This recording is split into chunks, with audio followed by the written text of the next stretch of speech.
Hi everyone, welcome to the channel. So that is a very important editorial जहाँ पे हम लोग बात करेंगे एग्रीकल्चर स्पेंडिंग के बारे में. Step up agri spending. So यहाँ पे government is trying to boost up the farmers income. Government यहाँ पर प्लान कर रही है कि किसी भी तरीके से फार्मर्स की इनकम को यहाँ पे अच्छा किया जाए.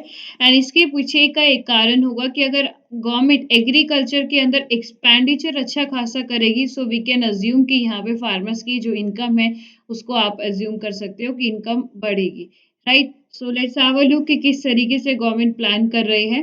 गवर्नमेंट ने अपने बजट के अंदर एग्रीकल्चर जो सेक्टर था उसको मार्जिनली इंक्रीज किया है बाय 4.4%. हालांकि क्रिटिसिज्म का ये कहना है कि जो हमारा इन्फ्लेशन है that is a agriculture sector में जो महंगाई पड़ती है 5.5 से 6% से उससे काफी कम है 4% का रेट. लेकिन अगर हम लोग गवर्नमेंट के नजरिए से देखें तो गवर्नमेंट ने पिछले साल के मुकाबले यहाँ पे 4% से बढ़ोतरी की हुई है. ठीक है. फूड एंड एग्रीकल्चर ऑर्गेनाइजेशन ने रिपोर्ट में कहा कि 2001 से लेकर 19 तक इंडिया उन 10 कंट्रियों में से एक कंट्री है जो कि एग्रीकल्चर की स्पेंडिंग में गवर्नमेंट बहुत अच्छा नहीं कर रही. तो एडिटोरियल ये था कि step up agri spending boost farmers की इनकम की यहाँ पे एग्रीकल्चर पे स्पेंड करने की जरूरत है और फार्मर्स की इनकम बढ़ाने की जरूरत है. तो यहाँ पे जो एडिटोरियल है एडिटर साहब है उन्होंने ये कहा है कि हालांकि गवर्नमेंट ने अपने बजट को एग्रीकल्चर सेक्टर के लिए 4% से 4.4% से बढ़ा जरूर दिया है. लेकिन जो महंगाई उन लोग वो फेस कर रहे हैं 5.5 से 6% वो उससे काफी कम है. मतलब महंगाई ज्यादा है उन गवर्नमेंट की जो स्पेंडिंग है वो अभी काफी कम है. जिस सब की वजह एक क्या होती है कि जो फार्मर्स है किसान है उन सबको फेस करना पड़ता है. एफएओ ने भी ये कहा है कि 10 कंट्रियों में से अकेली इंडिया ऐसी एक कंट्रियों में से आती है कि जहाँ पे एग्रीकल्चर बहुत ज्यादा शेयर पैसा खर्च बहुत ज्यादा नहीं किया जाता बाय द गवर्नमेंट साइड. ठीक है. India lag behind several low income country like the Malawi Mali Bhutan and all. इन सब मिडिल इनकम कंट्रियों में से इंडिया आता है. इंडिया लोएस्ट इन एशिया है. पिक्चर चेंजेस होती है. एओआई एक इंडेक्स होता है agriculture orientation index. It's mean कि आप कितना खर्चा कर रहे हो कितना एग्रीकल्चर स्पेंडिंग हो रही है. राइट. सो इंडिया की कंसर्न में अगर हम बात करें so AOI is very low and in अगर हम लोग नॉर्मल कंट्रियों के कंपैरिजन में करें तो हमारा रैंक इस एओआई में कम ज्यादा है. एसडीजी 2 है जो एम्फेसाइज करता है कि भाई आपको हर हालत में इन्वेस्टमेंट बढ़ानी होगी. आपको रूरल इंफ्रास्ट्रक्चर अच्छा खासा करना होगा.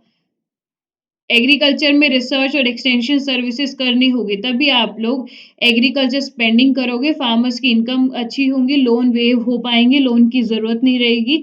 एंड पॉवर्टी वगैरह एंड होगी. बहुत से और चीजें हैं जो कि देखी जाएंगी. Eradication of the poverty in middle and lower income कंट्रियों में भी होगी. इसके साथ एओआई कैलकुलेट किया जाता है कि गवर्नमेंट के द्वारा जो एक्सपेंडिचर किया गया एग्रीकल्चर में बाय एग्रीकल्चर ने कितनी वैल्यू ऐड की है जीडीपी में. सपोज कि 20 रुपीज सरकार ने खर्चा किया. ठीक है. एंड एग्रीकल्चर का जो कंट्रीब्यूशन है टू द जीडीपी वो हमेशा ज्यादा रहता है. अगर वी कैन कंपेयर कि यहाँ पे 60 कर लो. ठीक है. तो 1/3 यानी कि गवर्नमेंट ने 3 में से एक ही हिस्सा जो है एग्रीकल्चर एरिया में स्पेंड किया है. ठीक है. क्योंकि एग्रीकल्चर डिपेंडेंट है इंडिया. इंडिया में 70% की तादाद जो है एग्रीकल्चर को अपना वो करती है जीवन समझते हैं या ये कहो कि 70% लोग एग्रीकल्चर फील्ड में लगे हुए हैं जिसकी वजह से आप इसे डिस्गाइज्ड एम्प्लॉयमेंट भी बोलते हो. इसका मतलब होता है डिस्गाइज्ड अनएम्प्लॉयमेंट कि अगर एक काम में 10 लोगों की जरूरत है अगर उसे 25 भरे हुए हैं तो आप उसको ये कहोगे कि भाई जरूरत से ज्यादा लोग इस काम में लगे हुए हैं. ठीक है. तो एओआई के ऊपर प्रीलिम्स में क्वेश्चन कोई बड़ी बात नहीं है आना. ये पक्का आ सकता है. इसका मतलब एक रेशियो होता है कि सरकार कितना खर्च करती है और वो पर्टिकुलर सेक्टर कितना कंट्रीब्यूट करता है टुवर्ड्स द जीडीपी. समझे बात को. Develop as a part of goal two that is the zero hunger 2030 का एजेंडा है जो हमें 2030 में पूरा करना है.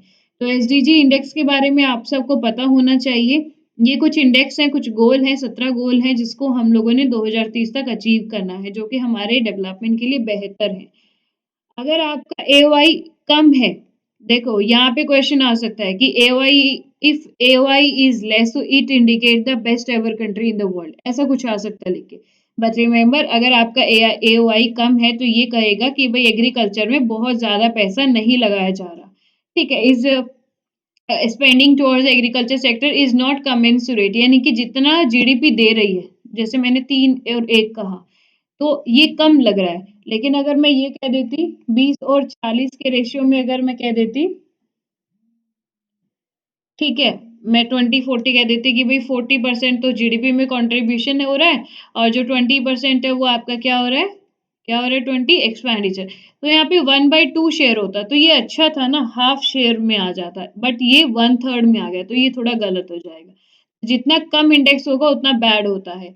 Full all over the country में इंडिया का रैंक 38 रैंक रहेगा, and AOI several middle income कंट्रियों में भी हमसे कहीं ना कहीं थोड़ा बहुत आपको ऊपर नीचे दिख रहा है। इसके अलावा एओआई अगर आप लोग एशिया से कंपेयर करते हो तो Asia as a whole perform much better. India eastern जो एशियन कंट्रीज हैं, जैसे कि जापान हुआ, ताइवान है या चाइना है, इन सब, चाइना नहीं कहोगे, चाइना बहुत बड़ी उसमें आ जाता है, बाकी जो ईस्टर्न एशियन जो कंट्रीज हैं उन सबसे हायर परफॉर्मेंस करता है एशिया। चाइना भी और इंडिया, चाइना और इंडिया दोनों सबसे ज्यादा बड़ी कंट्रियां हैं जो कि इन सब एरिया में लगी हुई हैं। तो वी कैन से कि क्रॉसिंग वन।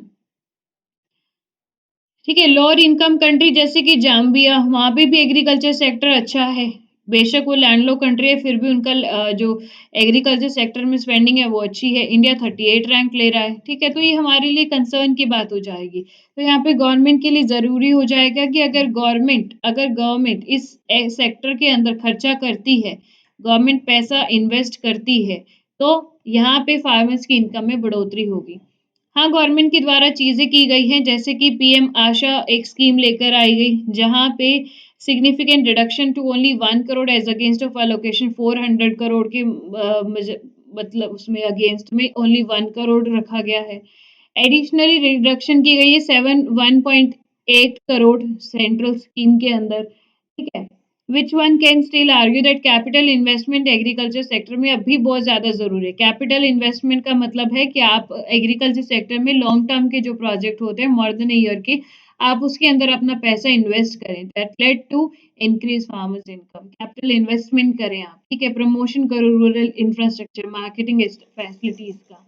एंड कहीं ना कहीं अगर आप लोग एजुकेशन भी डालते हो फॉर फार्मर्स के लिए, तो वो भी एक चीज है कि आपको प्रोडक्टिविटी जो है वो बहुत बेहतर मिलेगी, right. And previous it has been reduce, पहले के बजट में लास्ट ईयर में 5.59% रूरल डेवलपमेंट देखी गई थी, बट अभी ये रिड्यूस करके 5.23% कर दी गई। तो ये भी कहीं ना कहीं कंसर्न अपने लिए हो जाता है।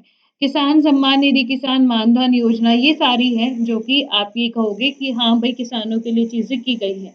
But remember always these will not let the capital formation. ठीक है, ये कैपिटल फॉर्मेशन नहीं करेंगे scheme. Scheme are just for the temporary purpose, are just for temporary purpose, you can say, not a permanent solution, and we need a permanent solution। अगर यहाँ पे आप इस वाले वर्ड से देखोगे तो एक बार एक एडिटोरियल आया था और वहां पे बोला गया था कि आई डोंट नो किस सेक्टर के लिए था, लेकिन स्कीम उनके लिए जरूर एक टेम्परेरी नहीं है, हमें उस सबका एक परमानेंट ही सोल्यूशन करना पड़ेगा, कोई ना कोई इलाज ढूंढना पड़ेगा। फार्मर्स की इनकम के लिए आपने एक मानधन योजना लेकर आई, आपने 6,000 रुपए दे दिए, सपोज करो, ठीक है, 6,000 रुपए दे दिए, है ना।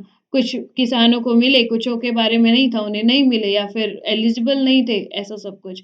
तो क्या 6,000 में उनकी हेल्प हो गई? नहीं होगी।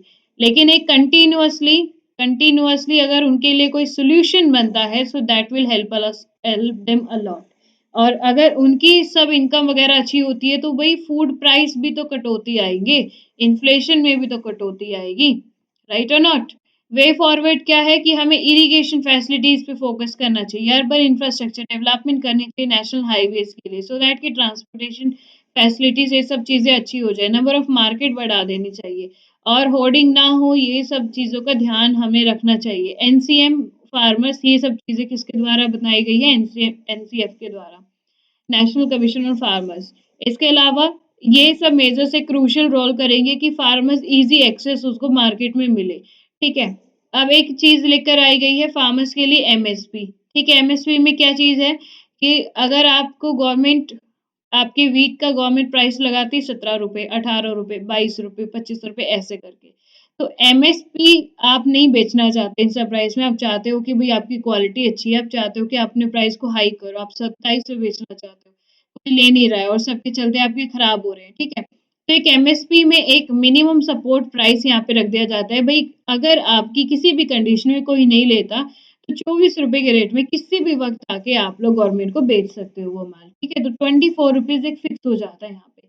राइट, तो आप 17-18 वालों से बच जाओगे, और 22-25 वाले और भी कुछ वो करते हैं तो उनसे भी आप बच जाएंगे, तो 24 एक फिक्स प्राइस रहेगा, that is a minimum support price, वो यहाँ पे अवेलेबल करा दिया जाएगा। एंड गवर्नमेंट इसमें बार बार चेंजेस लाती रहती है। Fine, anyone have any doubt, guys? So thank you so much. If you have any doubt, so let me know in the comment section. आप लोग मुझे कमेंट में ज़रूर बताएं कोई भी डाउट है तो, and do like your channel, share it with your lots of friends, and subscribe your own channel, that is Inquest IS, right? So UPSC CC prelims is very near to us, so all the best for your prelims, and do your best, guys. Thank you so much.